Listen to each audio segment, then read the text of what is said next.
ಪ್ರಿಯಾಂಕ್ ಖರ್ಗೆ ಕೋಟೆ ಕಲಬುರಗಿಯ ಚಿತ್ತಾಪುರದಲ್ಲಿ ಕೊನೆಗೂ ಆರ್ಎಸ್ಎಸ್ ಪಥಸಂಚಲನಕ್ಕೆ ಅನುಮತಿ ಸಿಕ್ಕಿದೆ. ನವೆಂಬರ್ 16ರಂದು ಶಾಂತಿಯುತವಾಗಿ ಒಂದಷ್ಟು ಷರತ್ತುಗಳನ್ನು ಅನುಸರಿಸಿ ಪಥಸಂಚಲನ ನಡೆಸಲು ಕಲಬುರಗಿಯ ಹೈಕೋರ್ಟ್ ಅನುಮತಿಸಿದೆ. ಮಧ್ಯಾಹ್ನ 3:30ರಿಂದ ಸಂಜೆ 5:45ರವರೆಗೆ ಸಮಯ ನಿಗದಿ ಮಾಡಿ 350 ಜನ ಪಥಸಂಚಲನದಲ್ಲಿ ಭಾಗಿಯಾಗುವುದಕ್ಕೆ ಪರ್ಮಿಷನ್ ಕೊಡಲಾಗಿದೆ. ಹೈಕೋರ್ಟ್ ಏಕಸದಸ್ಯ ಪೀಠದ ನ್ಯಾಯಮೂರ್ತಿ ಎಂಜಿಎಸ್ ಕಮಲ್ ಪೀಠದಿಂದ ಈ ಆದೇಶ ನೀಡಲಾಗಿದೆ. ದೆಹಲಿಯಲ್ಲಿ ಬಾಂಬ್ ಸ್ಫೋಟ ಪ್ರಕರಣದ ಹಿನ್ನೆಲೆ ಚಿತ್ರದುರ್ಗದಲ್ಲಿ ಜಿಲ್ಲಾ ಪೊಲೀಸ್ ಇಲಾಖೆ ಹೈ ಅಲರ್ಟ್ ಘೋಷಿಸಿದೆ. ನಗರದ ಹಲವು ಕಡೆ ಬಾಂಬ್ ನಿಷ್ಕ್ರಿಯ ದಳದಿಂದ ಪರಿಶೀಲನೆ ನಡೆಸಲಾಗ್ತಾ ಇದೆ.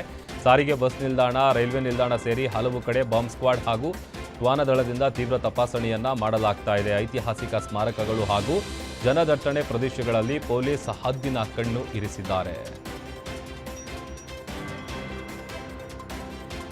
ದೆಹಲಿಯ ಕೆಂಪುಕೋಟೆ ಬಳಿ ಸಂಭವಿಸಿದ ಬಾಂಬ್ ಸ್ಫೋಟದಲ್ಲಿ ಹುತಾತ್ಮರಾದ ಸಿಆರ್ಪಿಎಫ್ ಕಮಾಂಡೋ ಹಾಗೂ ಸಿಆರ್ಪಿಎಫ್ ಶ್ವಾನ K9 ಸ್ಟನ್ನರ್ಸ್ಗೆ ಭಾವಪೂರ್ಣ ಶ್ರದ್ಧಾಂಜಲಿ ಸಲ್ಲಿಸಲಾಯಿತು.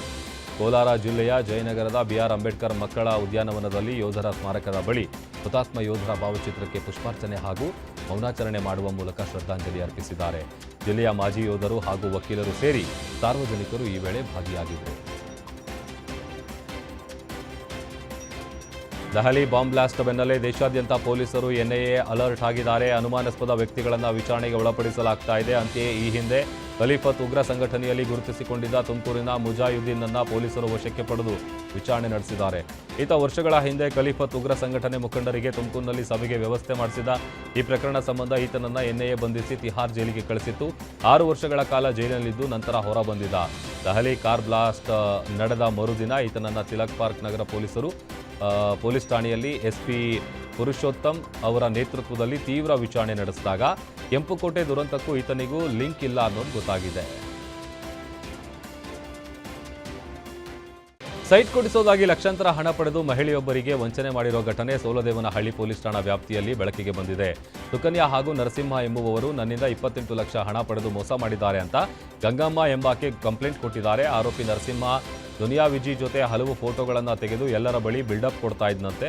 ಈ ಫ್ರಾಡ್ ದಂಪತಿ ಸೈಟ್ ಕೊಡಿಸೋದಾಗಿ ಹಲವರಿಂದ ಹಣ ಪಡೆದು ಪಂಗನಾಮ ಹಾಕಿದ್ದಾರೆ. ಇನ್ನು ಗಂಗಮ್ಮಗೆ ದೊಡ್ಡಬಳ್ಳಾಪುರದಲ್ಲಿ ಲೇಔಟ್ ಮಾಡಲಾಗಿದೆ ಅಂತ ಯಾವುದೋ ಒಂದು ಜಾಗ ತೋರಿಸಿ ಹಂತವಾಗಿ ಹಣವನ್ನು ಪಡೆದು ಸೈಟ್ ನೀಡದೆ ಮೋಸ ಮಾಡಿದ್ದೂ ಅಲ್ಲದೆ ಜೀವ ಬೆದರಿಕೆ ಹಾಕಿದಾರಂತೆ.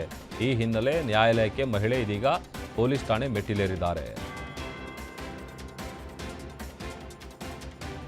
2 ತಿಂಗಳಲ್ಲಿ ಸೈಬರ್ ವಂಚಕನ ಅಕೌಂಟ್ನಲ್ಲಿ 150 ಕೋಟಿ ವಹಿವಾಟು ನಡೆದಿರೋದು ಬೆಳಕಿಗೆ ಬಂದಿದೆ. ಇದೇ ವಿಚಾರಕ್ಕೆ ಗುಜರಾತ್ನ ಅಹಮದಾಬಾದ್ ಮೂಲದ ಸಂಜಯ್ ಕುಂಟ್ ಎಂಬಾತನನ್ನ ಪೊಲೀಸರು ಬಂಧಿಸಿ ವಿಚಾರಣೆಗೆ ಒಳಪಡಿಸಿದ್ದಾರೆ. ಬಂಧಿತ ಸಂಜಯ್ ಕುಂಟ್ ವಿಚಾರಣೆ ವೇಳೆ ಕರೆಂಟ್ ಅಕೌಂಟ್ಗಳ ಮಾರಾಟ ದಂಧೆ ಬಯಲಾಗಿದ್ದು, ಉದ್ಯಮ ಇಲ್ಲದೇ ಇದ್ರೂ ಬ್ಯಾಂಕ್ ಸೊಸೈಟಿಗಳಲ್ಲಿ ಕರೆಂಟ್ ಅಕೌಂಟ್ ಓಪನ್ ಮಾಡಿ ವ್ಯವಹಾರ ಮಾಡಿರೋದು ಗೊತ್ತಾಗಿದೆ. ಕಮಿಷನ್ ಆಸೆಗೆ ವಂಚಕರ ಕೈಗೆ ಕರೆಂಟ್ ಅಕೌಂಟ್ ಹೋಲ್ಡರ್ಸ್ ಡಾಟಾ ನೀಡುತ್ತಿದ್ದ ಪ್ರಕರಣದಲ್ಲಿ ದೂರುದಾರನು ಭಾಗಿಯಾಗಿದ್ದ ಸ್ಫೋಟಕಾಂಶ ಬೆಳಕಿಗೆ ಬಂದಿದೆ. ಅಂಜನಾದ್ರಿ ಕನ್ಸ್ಟ್ರಕ್ಷನ್ ಹೆಸರಲ್ಲಿ ಬಿಸಿನೆಸ್ ಮಾಡ್ತಿರೋದಾಗಿ ಹೇಳಿದ ಪ್ರಮೋದ್ 52,60,400 ರೂಪಾಯಿ ಹಣ ಕಳೆದುಕೊಂಡ ಬಗ್ಗೆ ಕಂಪ್ಲೇಂಟ್ ಕೊಟ್ಟಿದ್ದ. ಆದರೆ ತನಿಖೆ ವೇಳೆ ಆತನ ಅಕೌಂಟ್ಗೂ ಅನಾಮಧೇಯರ ಹಣ ಬಂದಿರೋದು ಗೊತ್ತಾಗಿದೆ. ಹುಬ್ಬಳ್ಳಿ ತಾಲೂಕಿನ ಗ್ರಾಮಗಳ ಜಮೀನುಗಳ ಸುತ್ತ ಸದ್ದಿಲ್ಲದೆ ಮಣ್ಣು ಮಾಫಿಯಾ ನಡೀತಾ ಇದೆ. ಫಲವತ್ತಾದ ಕೃಷಿ ಜಮೀನುಗಳನ್ನು ಟಾರ್ಗೆಟ್ ಮಾಡಿ ದುರುಳರು ಮಣ್ಣನ್ನು ಅಗೆದು ಸಾಗಿಸ್ತಾ ಇದ್ದಾರೆ. ರೈತರಿಗೆ ಬಿಡಿಗಾಸಿನ ಆಸೆ ತೋರಿಸಿ ಕಾನೂನು ಬಾಹಿರವಾಗಿ ಕೃಷಿ ಜಮೀನಿನ ಮಣ್ಣು ಸಾಗಿಸ್ತಾ ಇದ್ದಾರೆ. ಹುಬ್ಬಳ್ಳಿ ತಾಲೂಕಿನ ರಾಮಾಪುರ ಗ್ರಾಮದ ಹೊರವಲಯದಲ್ಲಿ ಮಾರುತಿ ಎಂಬಾತನಿಂದ ಈ ಮಣ್ಣು ಮಾಫಿಯಾ ನಡೀತಾ ಇರೋ ಆರೋಪ ಕೇಳಿಬಂದಿದೆ. ಇನ್ನು ಈ ಸತ್ಯವನ್ನ ಸೆರೆ ಹಿಡಿಯಲು ಸ್ಥಳಕ್ಕೆ ತೆರಳಿದ ಗ್ಯಾರಂಟಿ ನ್ಯೂಸ್ ಸಿಬ್ಬಂದಿ ಕಂಡು ಖದೀಮರು ಮಣ್ಣು ಬಿಟ್ಟು JCB ಲಾರಿ ಸಮೇತ ಪರಾರಿಯಾಗಿದ್ದಾರೆ. ಅತಿ ವೇಗವಾಗಿ ಬಂದ ಕಾರು ಆಟೋಗೆ ಡಿಕ್ಕಿ ಹೊಡೆದು ಅಪಘಾತ ಸಂಭವಿಸಿರುವ ಘಟನೆ ದಾವಣಗೆರೆಯ PB ರಸ್ತೆಯಲ್ಲಿ ನಡೆದಿದೆ. ಕಾರು ಡಿಕ್ಕಿ ಹೊಡೆದ ರಭಸಕ್ಕೆ ಆಟೋ 4 ಬಾರಿ ತಿರುಗಿ ಪಕ್ಕದ ರಸ್ತೆಗೆ ಬಿದ್ದಿದ್ದು ಈ ಭಯಾನಕ ದೃಶ್ಯ CCTVಯಲ್ಲಿ ಸೆರೆಯಾಗಿದೆ. ಆಟೋದಲ್ಲಿ ಗಂಡ ಹೆಂಡತಿ ಸೇರಿ ಮಕ್ಕಳು ಪ್ರಯಾಣಿಸ್ತಾ ಇದ್ದು ಅದೃಷ್ಟವಶಾತ್ ಯಾವುದೇ ಪ್ರಾಣಾಪಾಯ ಆಗಿಲ್ಲ. ಪ್ರಕರಣಕ್ಕೆ ಸಂಬಂಧಪಟ್ಟಂತೆ ದಾವಣಗೆರೆ ಉತ್ತರ ಸಂಚಾರಿ ಪೊಲೀಸ್ ಠಾಣೆಯಲ್ಲಿ ಪ್ರಕರಣ ದಾಖಲಾಗಿದೆ.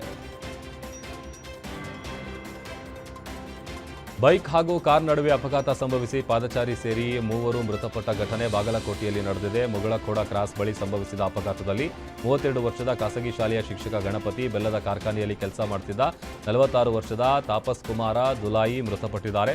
ಇನ್ನೋರ್ವ ಮೃತ ವ್ಯಕ್ತಿಯ ಗುರುತು ಇನ್ನೂ ಪತ್ತೆಯಾಗಿಲ್ಲ. ಕಾರು ಚಾಲಕ ಸುಭಾಷ್ ರಾಮತೀರ್ಥಗೆ ಗಂಭೀರ ಗಾಯ ಆಗಿದ್ದು ಮುಧೋಳ ಖಾಸಗಿ ಆಸ್ಪತ್ರೆಯಲ್ಲಿ ಚಿಕಿತ್ಸೆ ಪಡೆಯುತ್ತಾ ಇದ್ದಾರೆ. ಸಾಂಗ್ಲಿಯಿಂದ ಮುಧೋಳ ಕಡೆ ಬರುತ್ತಿದ್ದ ಕಾರು ಬೈಕ್ ಹಾಗೂ ಪಾದಚಾರಿಗೆ ಗುದ್ದಿದ ಪರಿಣಾಮ ಈ ದುರಂತ ಸಂಭವಿಸಿದೆ.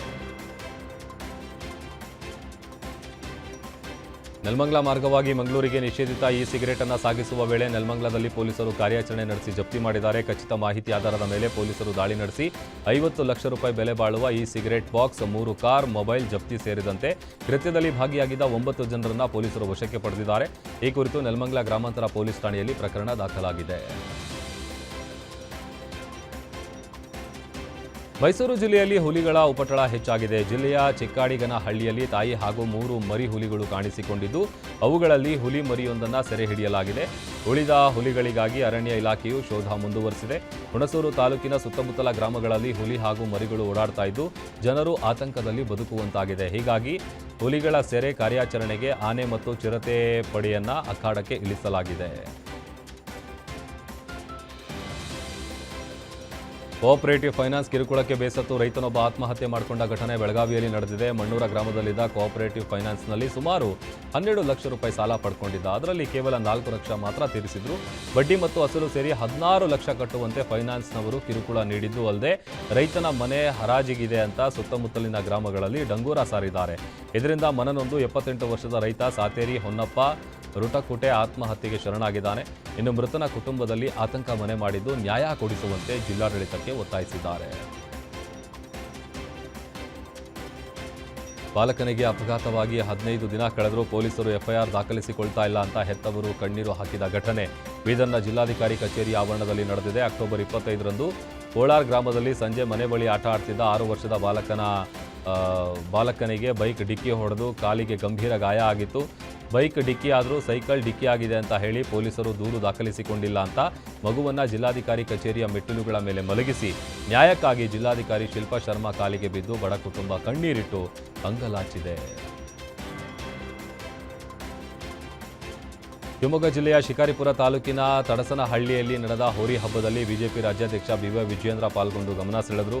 ಶಿಕಾರಿಪುರ ವಿಧಾನಸಭಾ ಶಾಸಕರು ಆದ ಬಿವೈ ವಿಜಯೇಂದ್ರ ಕಂಡು ಗ್ರಾಮದ ಜನರು ಫುಲ್ ಖುಷಿಯಾಗಿದ್ದಾರೆ. ಡಾನ್ ನಂಬರ್ 1 ಹೋರಿ ಮೇಲೆ ಕೈ ಇಟ್ಟು ಆಲ್ ದಿ ಬೆಸ್ಟ್ ಅಂತ ವಿಜಯೇಂದ್ರ ಶುಭ ಕೋರಿ ಗ್ರಾಮಸ್ಥರ ಜೊತೆ ಸ್ಪರ್ಧೆಯನ್ನು ವೀಕ್ಷಿಸಿ ಸಂಭ್ರಮಪಟ್ಟಿದ್ದಾರೆ. ಪೊಲೀಸ್ ಸ್ಟೇಷನ್ ಮುಂದೆ ಇರೋ ಅಂಗಡಿಗಳಲ್ಲಿ ಕಳ್ಳತನ ಆಗಿರುವಂತಹ ಘಟನೆ ಹೊಸಕೋಟೆ ತಾಲೂಕಿನ ನಂದಗುಡಿಯಲ್ಲಿ ನಡೆದಿದೆ. ನಗರದ ಪೊಲೀಸ್ ಠಾಣೆ ಬಳಿ ಇರುವ ಮೆಡಿಕಲ್ ಸ್ಟೋರ್ ಮತ್ತು ಜನರಲ್ ಸ್ಟೋರ್ನಲ್ಲಿ 80,000 ಸಿಗರೆಟ್ ಬಂಡಲ್, 70,000 ನಗದು ದೋಚಿ ಕಳ್ಳರು ಎಸ್ಕೇಪ್ ಆಗಿದ್ದಾರೆ. ಬೆಳಿಗ್ಗೆ ಮಾಲೀಕರು ಅಂಗಡಿ ತೆರೆಯಲು ಬಂದಾಗ ಘಟನೆ ಬೆಳಕಿಗೆ ಬಂದಿದೆ. ಕಳ್ಳತನ ಹಿನ್ನೆಲೆ ಪೊಲೀಸರ ಮೇಲೆ ಅಂಗಡಿ ಮಾಲೀಕರು ಗರಂ ಆಗಿದ್ದಾರೆ. ಸಿಸಿಟಿವಿ ಅಳವಡಿಕೆಗೆ ಪೊಲೀಸರು ನಮ್ಮ ಬಳಿ ಹಣ ಪಡೆದಿದ್ದು, ಆದರೆ ಹಣ ಕೊಟ್ಟರೂ ಸಿಸಿಟಿವಿ ಅಳವಡಿಸಿಲ್ಲ ಅಂತ ಆರೋಪ ಮಾಡ್ತಾ ಇದ್ದಾರೆ.